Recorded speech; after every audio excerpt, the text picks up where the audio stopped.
Hi guys, Andrew here from the Shiver.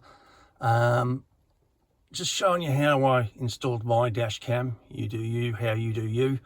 But a couple of people wanted to know how I did mine, so all I did is I've just mounted it up here, and then I've shoved the wires up, or the cable up, with just a spudger tool.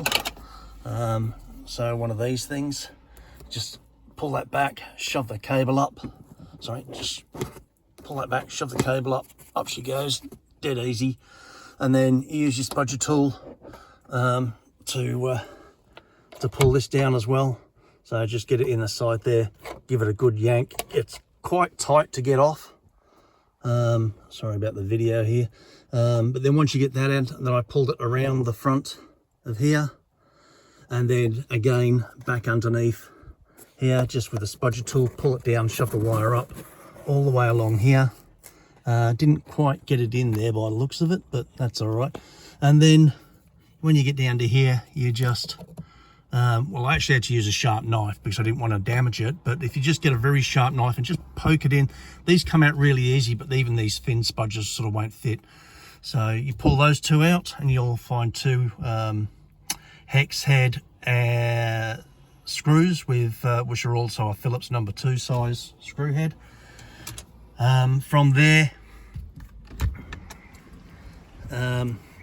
you can then get your spudger tool,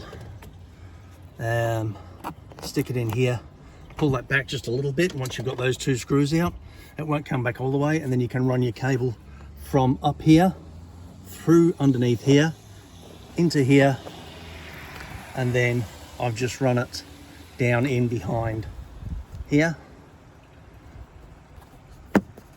down to here, and then again with the spudger tool pull this section here out, and then you can run your cable in behind. So then it's coming out behind there, and then you can put your thing back on. Now I haven't finished hooking it up yet because it seems to be forever raining on me at the moment. Where are we? I can't find where's the lens? There we go.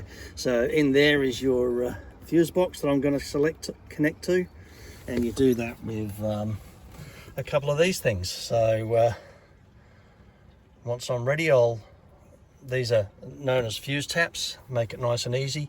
Just crimp that end onto your kit, and then you pull a fuse out, whichever one you're going to use. I'll put that up as a follow-up. That goes into where the original fuse was. That now becomes the fuse to the dash cam, and the one underneath it is where the original fuse goes. And Bob's your uncle, Fanny's your aunt. So I'll just run through that again quickly. So there's the fuse, there's the cables all waiting to be installed. It runs up behind here, comes out of here, up behind the door seal here, in behind here. You can just see it poking out there, up there, all the way along, down through here, back up there, and then out and into the dash cam.